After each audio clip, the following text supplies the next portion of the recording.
민주당이 압승을 했는데 그 이유는 민주당이 잘해서라기보다는 문재인 대통령이 잘한 것이고 뭐 박정희의 어떤 향수를 가지고 있는 그런 분들, 그런 그 세력들을 좀 청산하는 성격을 갖고 있는 선거가 아니었나. 문재인 정부 심판보다는 어떤 그 구세력에 대한 이제 그 탄핵을 국민들이 이제 마무리한 거다. 진보냐 보수냐에서 승패가 갈린 게 아니고 안정이냐 변화냐에서 안정을 택한 사람들이 유권자가 더 많았기 때문에 그래서 저는 이번 선거가 정부 여당이 결국 이길 수밖에 없는 선거가 됐다고 생각합니다.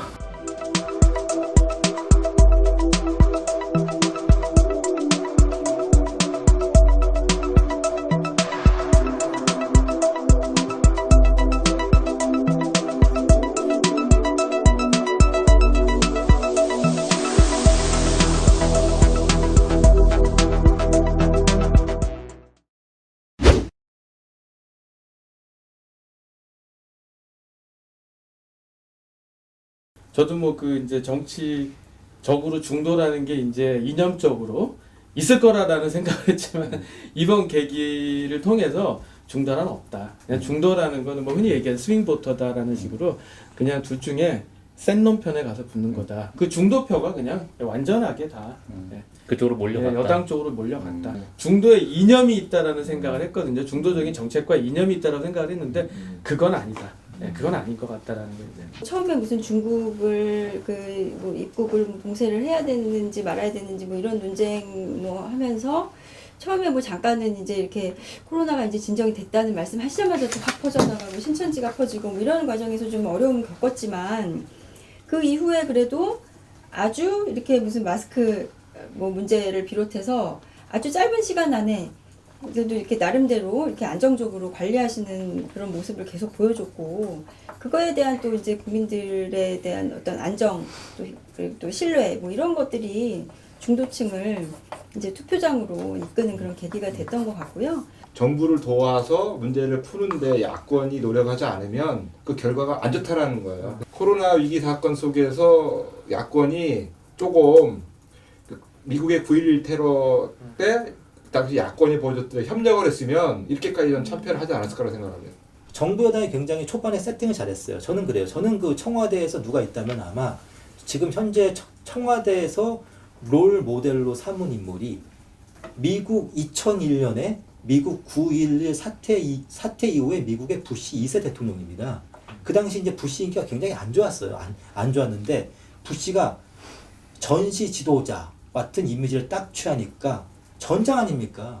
전쟁이 났을 때는 국가가 한마디로 완톱 체제로 갈 수밖에 없어요. 그때는 여당 필요 없고 대통령 중심으로 뭉치게 됩니다. 그러니까 사실 어떻게 보면 이번 선거는 엄밀히 따지자면은 문재인 대통령이 이끄는 관료 조직 때 황교안의 야당의 싸움이었습니다. 자세히 보면 요번은 여당과 야당의 싸움이 아니라 한마디로 이번엔 이해찬, 이인영 대 황교안, 김종인의 싸움이 아니고요. 문재인, 정은경 대 황교안, 김종인의 싸움이었어요. 이길 수가 없는 거예요, 야당이. 그렇잖아요. 선거 국면에서 코로나 대응 관련돼서 긴급재난지원금을 푸는 게 이게 선거운동 아니냐, 사실상 선거운동 아니냐 논쟁은 있을 수가 있지만 정치자금법 위반이다 이렇게 얘기하는 것은 물론 이제 지금 현행 선거법상 선거운동과 정치활동이 구분이 안 돼요. 구분이 안 됐기 때문에 논쟁사항은 있을 수 있지만 이게 그렇다고 해서 이게 관건선거다 금권선거 이렇게 버리면 다 불법을 했다라는 건데 굉장히 큰 헌정상의 위기상이 도래하는 거고 다만 이런 논쟁 이게 이제 돈을 푸는 게 포퓰리즘이냐 아니냐 여당이 미리 뭐 100% 지급하겠다라는 이제 그 승부수를 던졌잖아요. 사실 광진 선거구에서 고민정 후보를 지원하기 위해서 그 여당의 원내대표였죠. 아마 이인영 원내대표가. 저는 이것이 결국에는 그 나중에 원을 구성하고 정부와 그 여야가 합의해야 될 사안을 미리 이제 질른 것이다. 그래서 저는 불법은 아니지만 이것은 합법적으로 그 이 돈을 푸는 헌당의 금권 선거의 하나의 이제 그 아주 의미 있는 사례가 되지 않았나 그렇게 보는 거죠. 중요한 거는 이건 선거입니다. 선거에서의 정체성은 우리 정당이 진보당이냐 보수당이냐 있지가 않습니다. 우리가 여당이냐 야당이냐 있는 거예요. 그런데 문제는 미래통합당은 자기들이 야당이라는 사실을 계속 까먹는 거야. 우리는 계속 보수라는 생각을 하는 거야. 그게 아니거든요. 우리는 그러니까 어떻게 보면 선거 때는 보수, 진보 샷다 내리고 우리는 야당이다, 야당이다 아침에 3번 외치고 가야 되는 거거든요. 이게 안 되는 거야, 이 사람들.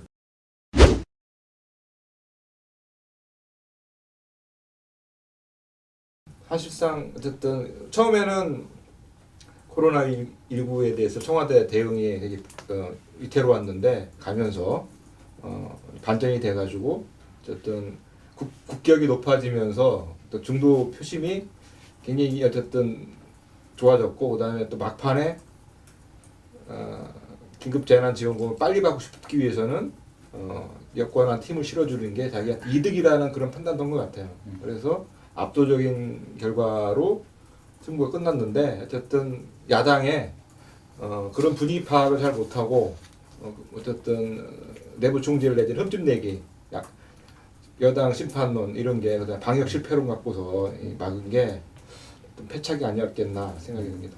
그 김남국이라는 이제 그 후보가 안산에서 이제 승리를 했잖아요. 근데 저 이제 선거 보면서 저는 박순자라는 사람이 전혀 관심도 없고 뭐 그 좋은 사람이라고 생각도 안 하는데도 한편으로 보면은 이 그래도 여성 3선이고 저 사람은 그냥 어떻게 보면은 그 쉽게 말해서 이제 로스쿨 나오고 경력 얼마 안 되는 듣보잡인데 이걸 어떻게 이길 수 있을까? 근데 차라리 그런 그 어떤 대결이 있잖아요. 상대의 어떤 모든 거를 다 이 장점을 상쇄시키면서 이 표를 따오는 그 과감한 신인 전략 이런 거였다라는 생각이 들면서 그 정말 그 어떻게 보면 이제 정치공학이 아주 잘 쓰지 않았나 그런 생각이 듭니다. 미래통합당은 어쨌든 졌잖아요. 잘한 게 없는데 이 사람들은 선거 막판까지도 국민을 상대로 선거운동을 하는 게 아니라 자기들끼리 선거운동을 하는 것 같아요. 자기들끼리. 예. 전당대회 쓰지. 예, 그러니까 전당대 말씀하시면 전당대를 하고 있는 것 같아요. 왜냐면은 선거 전에 국민들은 무슨 뭐 외연 확장이다 이런 거 있잖아요. 그러면서 뭐 민주당 옛날에 떨어졌다는 뭐 문병호나 김영환 같은 사람을 또 전략 공천한다고 수도권 매각이 됐는데 자기 지역구에서도 당선되지 못할 사람을 어디 감히 다른 지역구에 꽂으면 그 사람들이 그거를 찍어줄 거라는 건 말도 안 되는 거거든요. 근데 끝까지 그 짓을 하고 있더라고요. 그래서 아 저것은 여러 가지 뭐 큰 어떤 메시지도 있고 중요하겠지만 아주 미시적으로 볼 때 정말 그 정치 공학이나 어떤 그런 거에서 너무나 이 수준 차이가 났다는 생각이 듭니다. 정말 어디서 이렇게 그 누군가가 이렇게 하늘에서 딱 떨어져가지고 이렇게 구원하지 않으면 이 당은 앞으로 어떻게 해야 되나 이런 걱정이 많이 들고 그리고 사실 또 180석이라는 이 그 집권 그 여당의 그 성적표가 굉장히 사실 무섭잖아요. 이 자기들 맘대로 이제 다 할 수 있는 이런 결과가 됐는데 사실 균형 있는 그 견제할 수 있는 균형을 잡아줄 수 있는 그런 합리적인 야당이 정말 꼭 필요한데 지금 이런 상황이 된 것도 사실 좀 걱정스럽긴 해요. 야당 최악의 순간은 뭐였냐면은 그 미래통합당 윤리위원회가 차명진을 그냥 어영부영 추당 타이당 권유해서 해버렸을 때 그게 최악의 순간이었거든요. 그러니까 그 순간 얘들 아직도 정신 못 차렸네 하는 게 딱 나와버린 거예요. 더구나 그날이 사전선거 시작되는 날이었어요. 그날 하필이면. 그런데 저는 이겁니다. 결국은 그 어떠한 정당 사실 기업이 가장 마찬가지지만은 기업이든 정당이든지 간에 국민들의 삶과 동떨어지게 보이는 순간 그대로 이제 기업이면 망하는 건데 그 국민들의 삶과 동떨어진 장면을 정부 여당은 선거날 멀리 앞두고 그래도 몇 번 노출시키지 않았지만은 야당 그걸 계속 노출을 시켰고요. 저는 사실은 나경원이 이수진보다 더 문제 있는 후보였다는 게 나경원은 자기가 아무리 실력이 좋고 절박하고 경륜이 있어 보여도 국민의식에서 나경원은 조국인 거예요. 야당의 조국인 거예요. 야당의 조국. 여자 조국을 내보는데 어떻게 이겠습니까? 알겠습니다. 지역구를 바꿀 수는 없잖아요. 근데. 바꿀 수 있죠. 그게 정부적인 거죠. 그거 당지도 할 일인데.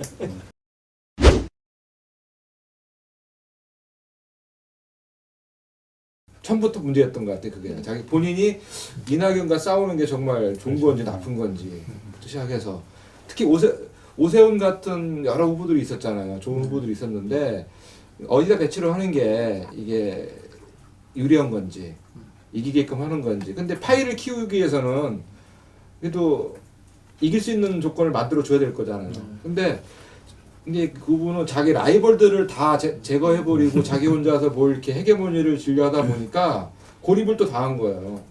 분위기도 안 좋았는데 더 결과적으로 이적 행위를 하게 된 거지 결과적으로. 그러니까 그거 참패하는 모습을 보면서 유권자들이 어떤 생각을 하겠어요?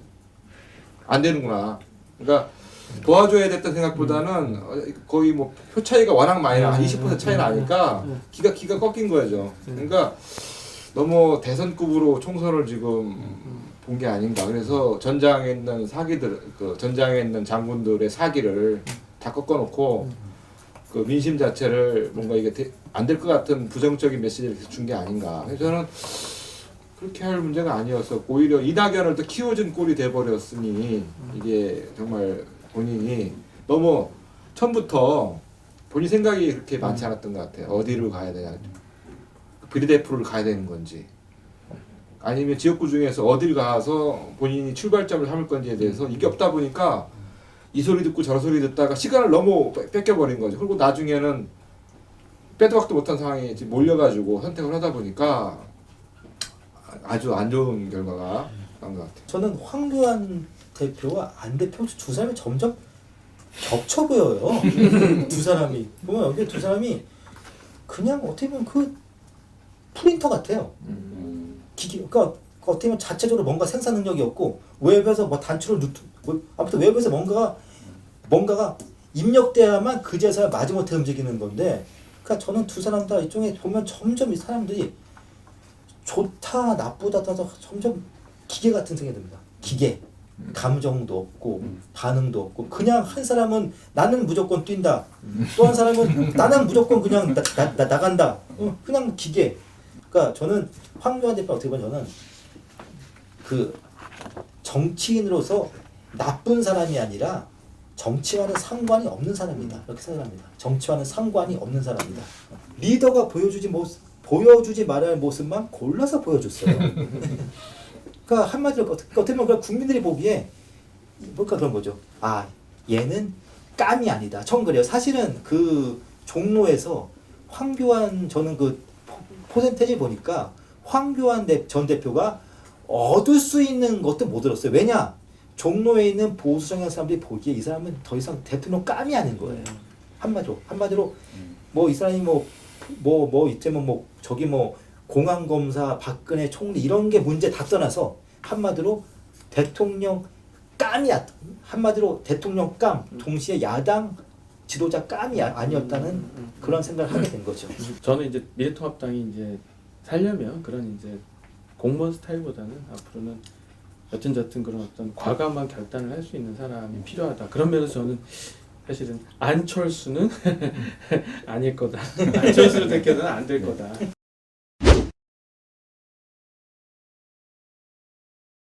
민생당에 비해서 어쨌든 잘했다고 생각을 합니다. 민생당은 많은 후보들이 돈을 많이 써가면서 빵석을 만들었잖아요. 그런데 안철수 국민의당은 안철수 후보가 어쨌든 돈도 안 쓰고 열심히 한이처럼 마라톤 하면서 3석이나 올렸잖아요. 이건 굉장히 탁월한 지략의 산물이 아닐까 칭찬하고 싶습니다.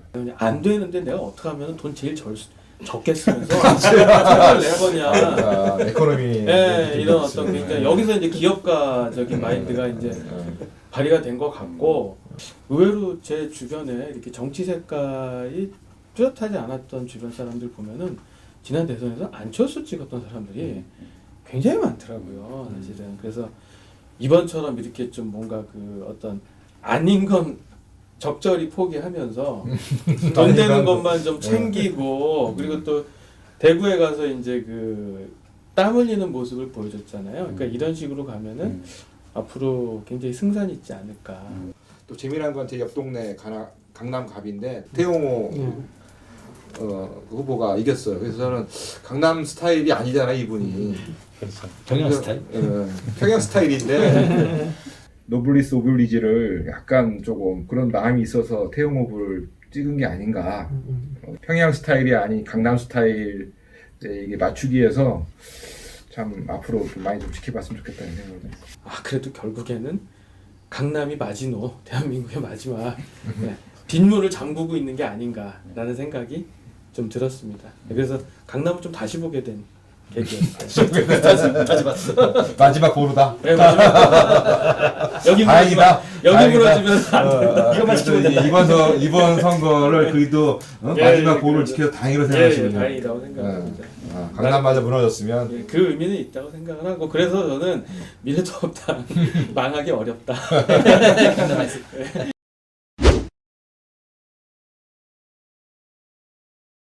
이게 대통령 당과 그렇지 않은 당으로 이렇게 코로나 전국 속에서 진영 논리가 일정 있었기 때문에 호남이 이렇게 뭉치니까 영남도 뭉친 거고 하지만 결과론적으로는 그렇게 표가 났지만 득표를 보면은 모르겠습니다. 영남 정도는 영남에서는 그래도 민주당이 많이 나왔다는 것 자체는 물론 김부겸 후보는 떨어졌지만 전체적인 득표를 볼 때는 양쪽으로 많이 나왔기 때문에 이걸 지역주의 곧바로 지역주의다 이렇게 보는 거는 착시 효과가 아닌가라고 생각합니다. 지방선거 때는 사실 부산 같은 경우는 거의 구청장하고 지방의회를 거의 민주당이 석권했던 걸로 알고 있어요. 그러니까 마음의 문을 확 열어뒀다가 이번에 어떻게 보면은 확 닫았다라는 거거든요. 그거는 심판 그 정권의 본류에서 결국에는 민주당이 작게지만 심판을 당했다. 그래서 저는 이걸 심판이지 그걸 지역주의 복귀라고 생각하지 않습니다. 민주당이 고전한 데가 어디냐면은 울산이나 울산. 창원 같은 전통적인 제조업 중심지예요. 거기가 원래는 진보표가 무지하게 많이 나오는 데거든요. 뭐 그런데 이번 같은 경우는 그러니까 사실은 정의당이 그쪽에서 무지하게 고전했어요. 그러니까 어떻게 보면 그쪽에 있는 이른바 그 제조업에 있는 산업 노동자들이 야당으로 다 돌아선 겁니다. 그리고 저는 그래요. 그리고 사실은 그 야당이 지금 미래통합당이 나름대로 지금 믿는 구석이 있는 게 러스트벨트가 사람들이 굉장히 많이 살아요, 인구가. 맞아요. 그러니까 사실 요번에 실제 표가 양쪽 표가 많이 차이가 안 난 이유도 부산 경남의 이른바 전통적인 제조업체 주민들이 거의 다 미래통합 찍어버렸어요. 그렇기 때문에 의외로 표수를 많이 안 난 거예요. 그리고 저는 그래서 제가 너무 좀 멀리 보는 것 같으면은 저는 그래서 아마 요번에 저는 민주당 내에서 아마 저는 그리고 지금 현재 문재인 정부는 부산 경남에 대해서 굉장히 애착이 있거든요. 그래서 저는 오히려 그 이른바 부산 경남에서 이번에 여당이 참패한 게 오히려 더 역으로 여당 내에서 정말 오히려 영남 후보는 더 힘을 받는 계기가 될 거라고 봅니다. 오히려 영남 후보는 더 힘을 받는 계기가 역으로 졌기 때문에 더 힘을 받는 계기가. 그래서 이른바 이낙연 총리가 대권 후보를 차지할 가능성은 오히려 더 저는 낮았다고 봐요. 낚인 고기엔 먹이를 안 주죠.